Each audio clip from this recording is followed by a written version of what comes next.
મિત્રો, આમિર ખાન પોતાના કામની સાથે સાથે પોતાના અંગત જીવનને લઈને પણ સતત ચર્ચામાં વિવાદમાં રહેતા હોય છે. ત્યારે તાજેતરમાં તેની નવી ગર્લફ્રેન્ડ ગૌરીને કારણે પણ અત્યારે તે સમાચારમાં છવાયેલો રહે છે. હાલમાં જ આમિરે એક ઇન્ટરવ્યુ આપ્યો છે, જેમાં તે પ્રેમ, પરિવાર, ફિલ્મો અને જીવનમાં તેના દ્વારા જે લેવાયેલા નિર્ણય છે તેની વાત કરતો જોવા મળે છે.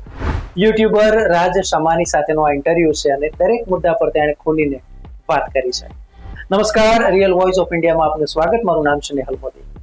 ઇન્ટરવ્યુ દરમિયાન રાજ શમાની આમિરને પૂછે છે અને તેના મતે પ્રોફેશનલ કે પછી અંગત જીવનમાં તેની સૌથી મોટી ભૂલ કઈ, ત્યારે આમિરે જવાબ આપ્યો છે. આમિરે કહ્યું છે કે મેં મારા જીવનમાં ફક્ત એક જ નહીં પરંતુ ઘણી બધી ભૂલો કરી છે. હું આજે જે કંઈ પણ છું તે ફક્ત મારી સફળતાને કારણે જ નહીં પરંતુ મારી ભૂલોને કારણે પણ છું. આમિરે કહ્યું કે હું તમને એક સરળ વાત કરું છું કે રીના અને મારા લગ્ન ખૂબ જ વહેલા થઈ ગયા હતા. આમિરની ઉંમર તે સમયે 21 વર્ષની હતી અને 19 વર્ષની રીનાની. લગ્ન પહેલા અમે ફક્ત 4 મહિનાથી જ એકબીજાને ઓળખતા હતા, એવું પણ તેમણે જણાવ્યું.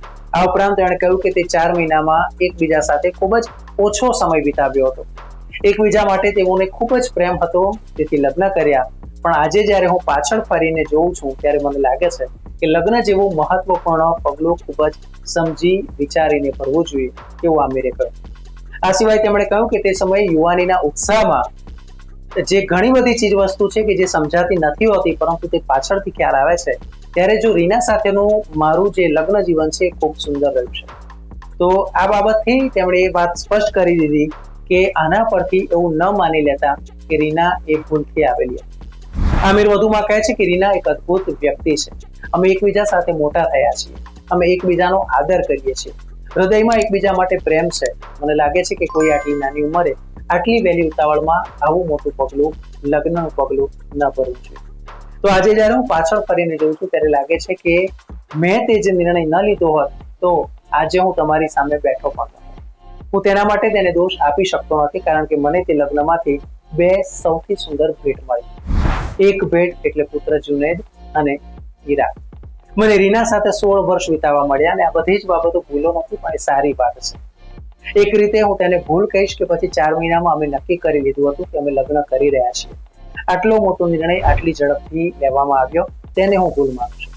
મારા જીવનમાં આવી ઘણી ઘટનાઓ બની છે અને માણસ ભૂલ કરે છે તેમાંથી શીખે છે, તે વાત પણ આમિરે કરી. ઉલ્લેખનીય છે કે આમિરે તેની પહેલી ફિલ્મ કયામત સે કયામત તકના શૂટિંગ દરમિયાન રીના દત્ત સાથે લગ્ન કર્યા હતા. વર્ષ 2000માં બંને પરસ્પર સંમતિથી છૂટાછેડા લીધા હતા.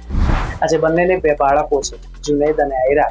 આમિરે 2005માં કિરણ રાવ સાથે લગ્ન કર્યા હતા અને ત્યાર પછી 2021માં આ કપલ પણ છૂટું પડ્યું. બંનેને આઝાદ નામનો એક પુત્ર છે. હાલ તે ગૌરી સ્પ્રેટ સાથે રિલેશનશિપમાં છે. ત્યારે હવે આગામી સમય આમિર ખાનનો કેવો રહેશે તેના પર સૌ કોઈની નજર છે. ન્યૂઝ વ્યૂઝ અને એનાલિસિસ માટે આપ જોતા રહો રિયલ વોઇસ ઓફ ઇન્ડિયા. ધન્યવાદ. મિત્રો, આપ યુટ્યુબ ઉપરાંત ફેસબુક, ઇન્સ્ટાગ્રામ, એક્સ સોશિયલ મીડિયાથી પણ અમારી સાથે કનેક્ટ રહી શકો છો. દેશ વિદેશના તમામ સમાચારો વાંચવા માટે અમારી વેબ પોર્ટલ revoy.in ઓપન કરશો. ધન્યવાદ.